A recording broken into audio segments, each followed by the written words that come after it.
Hello' দোস্ত, মোৰ YouTube চেনেললৈ স্বাগত। চিম্পু ব্লগ 07। তাৰমানে ক্ৰিকেট খেলাৰ এটা কথা কওঁ। ক্ৰিকেট খেলাত মই বেয়া কাকো নাপাওঁ। মই ধোনীকো ভাল পাওঁ, বিৰাট কোহলিকো ভাল পাওঁ, কিন্তু ধোনী মোৰ প্ৰিয়। ধোনীৰ বিষয়ে বেয়া কৰি কোহলি ফিক্সিং কৰা বুলিও কৈছিল IPL-ত কিছুমান মানুহে।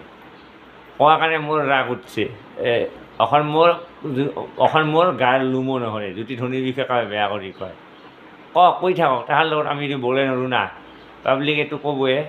গতিকে মই ধোনীক, বিৰাট কোহলিকো ভাল পাওঁ, ধোনীকো ভাল পাওঁ, চব প্লেয়াৰকে ভাল পাওঁ, কিন্তু বিৰাট কোহলিকো ভাল পাওঁ। ভাল প্লেয়াৰ যখন ফৰ্মটা ঘূৰি অহাৰ কাৰণে কাউণ্ট্ৰি খেলাবৰ কথা কৈছিলোঁ।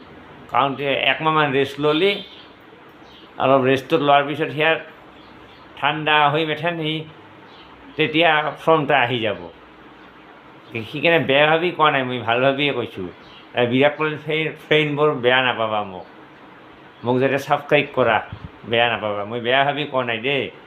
মোক যাতে ভিউ বাঢ়া, ছাবস্ক্ৰাইব কৰা যাতে, লাইক কৰা যাতে, মই বেয়া ভাবি কোৱা নাই। তাৰমানে ফৰ্মটা 2-2.5 বছৰ হ'ল চেঞ্চুৰী মাৰিব পৰা নাই। সেইকাৰণে গাংগুলী তাৰমানে কাউণ্ট্ৰি খেলাব গৈছিল। গাংগুলী কাউণ্ট্ৰি খেলাব যাই মেথেন ফৰ্মটা ঘূৰি আহি মেথেন ইণ্ডিয়া টিমত কামবেক কৰিছে। এতিয়াতো কথাটো মই বেয়া ভাবি কোৱা নাই নহয়। কিয়তে ভুল ভাবি ল'ব লাগে তোহাঁতে। চৰি, গতিকে চৰি কৈছোঁ, বেয়া নাপাবা। বেয়া ভাবি মই কোৱা নাছিলোঁ। তাৰমানে একমাহমান চবেই কয়, কপিল দেৱ এখন চবেই পাব্লিকেও কয়, মই বুলি নহয়। ফৰ্মটা অহাৰ কাৰণে, তাৰমানে ফৰ্মটা আহিলে মোৰো ভাল লাগব।